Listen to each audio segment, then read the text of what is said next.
Carousel of Happiness podcast. I'm your host, Nick Alexander. On last week's podcast, Sarah Bishop and I talked about whimsy and how to max it, even if maybe you shouldn't. I think it's just the invitation. And maybe look for those whimsical moments to appear, and they will find them. Before that, I tried to transport you to the 2026 Memorial Day celebration at the Carousel of Happiness. I remember them to remember all veterans who have died in all wars. And during one of the most poignant moments in the ceremony, I cut it short. In Ukraine, we say that heroes killed in action cannot die. And you know why? Because they are living in our hearts, they living in our memories. And it's really amazing about you people. I explained that I wanted to dedicate a full episode to our honored visitors from Ukraine. So here we are, and this time I'll let Illia finish his remembrance. Let us begin with today's story. My name is Illia. For now, I am active military. My position is Deputy Commander of Special Forces Sniper Company. Everything changed for Illia in February 2014 when Russian forces invaded Crimea, a part of Ukraine. I am a local Ukrainian. When the war started, it was 2015. Then I joined the army, and for this time, I am in the army. Everything changed again in 2022 when Russian forces invaded the Donbas region of Ukraine, using Belarus and Crimea as a jumping-off point. It was 2022 when enemy missile strike from helicopter KP-2 destroyed our armored vehicle, and I was inside, and I have shrapnel in my head, broken spine, neck, and broken my shoulder. Broken bones in his shoulder and his neck, along with shrapnel in his head. Very serious injuries, but fortunately, Illia was able to get the medical attention he needed immediately. After the operation, the doctors put up implant for my neck. I'll come back to the army. Illia was able to make a complete physical recovery and return to his service in the Ukrainian army, where he continues today as the war is ongoing. Millions of other soldiers have similar stories. One of them is sitting next to us, Kostya, who Illia is kind enough to translate for. Kostya, ти з якого року почав? 15-го. Kostya joined to the army from 2015 too, as I am. He started serving in infantry in our Ukraine. Then he had injury at... В якому році поранення було? У 23-му чи 22-му? In 2023 he was injured. He had shrapnel on his... В ногах же, да, shrapnel? Ні, в легкі, печінкова. He had a shrapnel in his chest and the stomach, and after this, for now, he is not active military, but he's serving in the military university. Thankfully, Kostya was also able to recover from the injuries sustained to his body during the war. The injuries sustained to their minds and to their souls, however, well, the recovery journey for that is part of what leads them here to the Carousel of Happiness. My name is Kelly Rohrig. I'm co-founder of Limbs for Liberty. Originally, we were bringing Ukrainian soldiers here for prosthetics, but they have developed their own prosthetics and are doing incredibly well with very, very modern, high-quality prosthetics. So we changed our mission to bringing soldiers here for PTSD and therapy. We have partnered with Warriors on Cataract Canyon, which is in its 15th year, and they do raft trips for American vets for, same deal, PTSD and therapy. So they have kindly asked us to join them for the last 3 years. So this is our third year and our fourth group of Ukrainians that have gotten to go on the raft trip. So these two small Colorado nonprofits are making it possible for soldiers on the other side of the world to have life-enhancing experiences that Illia and Kostya tell me that they'll never forget. Our first goal, it was, for a few moments try to forget war and try to take maximum relax, maximum speaking with your veterans. Now, I don't know if you guys caught that, but he didn't just want to relax, he wanted to maximum relax. I think that that's just evidence that the maxing culture is really all over the world. Anyway, back to the story. I have some moments in the canyon, in the river, when I really forgot about the war, and it was really cool. It was amazing for me.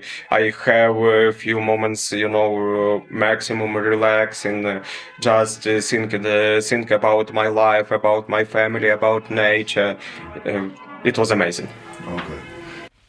Relaxing to the max while thinking about your life, family, and nature.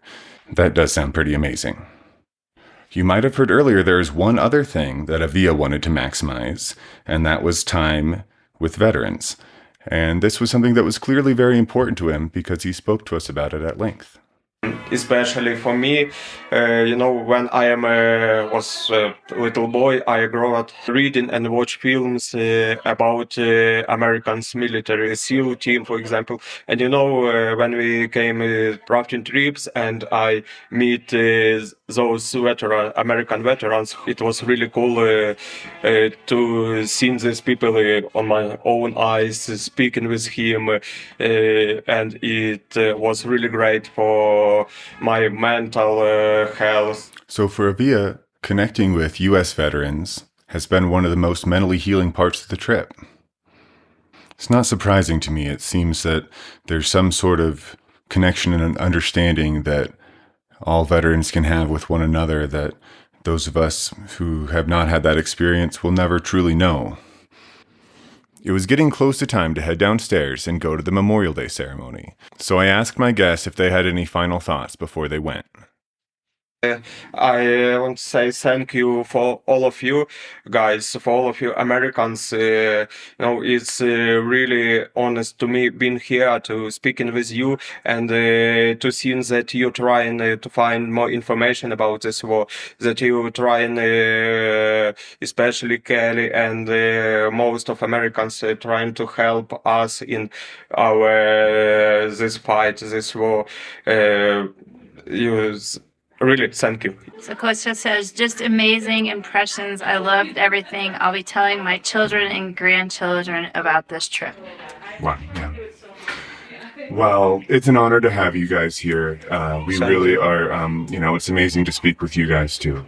So thank you for being here. Можеш сказати про той донат, що я хочу зробити, задонати свою форму. And also, Kostya telling that he wanted to donate his uniform with a medal, and he sure it will help for all of Ukraine. Yeah, so Kostya he's got 4 medals that he's going to leave here with his uniform, which I honestly had to call a friend of mine that's a retired ranger, because I felt pretty uncomfortable doing that because it's his medals that he has won. And my ranger friend said, when someone offers you that, you take it because there's a reason.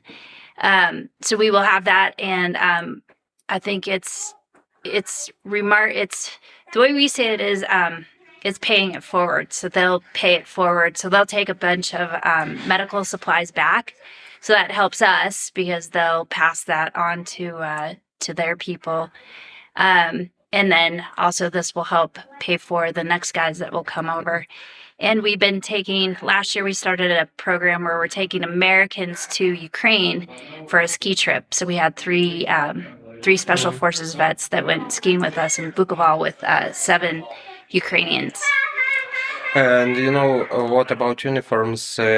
It's only mine thing, but I think, as I told Kostya, for now is not active military. But with this uniform and medals, I think he trying to do his best to help in army and our country.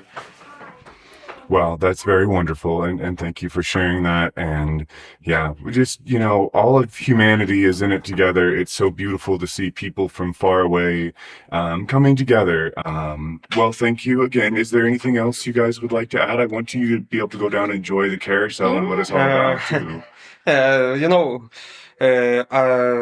want to say glory for Ukraine and glory for USA. The four of us said our goodbyes and we went down together to the Memorial Day celebration. And as I said, I would give Avia the chance to share his full remembrance here on the podcast. So here it is. I want to remember one name. It's Korol Vitaly.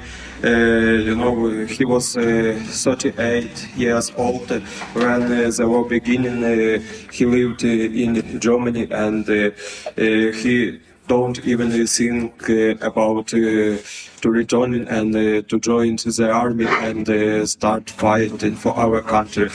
And as for me, he was the first man who killed in action when I was graduated as squad commander, and it's really terrible for me, and it's I should remember this man all of my life, and another guys from Ukraine. Thank you. So there it is, Avia remembering the first person who was killed in action alongside of him as squad commander. I left another part out about the Memorial Day celebration in the last episode, and that was all the things that happened after the celebration. After people shared their remembrances, folks gathered around and drank some coffee, had some other light refreshments, and just talked. Just connected. I saw Illia and Kostya out there talking to any number of people, and a lot of veterans talking with other veterans. And it makes me think about how Illia said that connection with U.S. veterans was so good for him and for his mental health. And I think talking to somebody else who's also been on the battlefield, who gets it, must mean a lot. This bond isn't just between all Ukrainian soldiers or all American soldiers. It's a bond that all soldiers in all wars have. And that's why I used that clip of Scott Harrison talking from the beginning. I remember them to remember all veterans who have died in all wars. Since the invasion in February 2022, it's estimated about 2 million Russian and Ukrainian soldiers have died in the war. Russia has also acquired about 75,000 square kilometers of Ukrainian land during that time. These statistics are courtesy of the Center for Strategic and International Studies, though they do admit that it's very difficult in any ongoing war to have accurate information about casualties. All of the dates and events I shared earlier are from reputable sources, including the UK House of Commons Library, and I've even checked it against Wikipedia. There are links in the show notes to my sources. This is not a political podcast, thank goodness, but I did my best here to provide the needed context to tell the story and to keep the information as accurate and fair as I could. I am not a political junkie. I am not a geopolitical expert. I don't claim to be. But I will say, when I've heard the stories on the news, and Ukraine has been in the news a lot lately in the last month, but reading the news has been a little bit different for me since my conversation with Illia and Kostya. Now when I see a story about the latest drone strike in Ukraine or the latest result on the battlefield, it feels less far away to me. It feels more personal, like someone I know and care about might be directly affected by it. Because that's true. To wrap this up, I'd like to share Sarah Bishop's impressions of the Memorial Day celebration.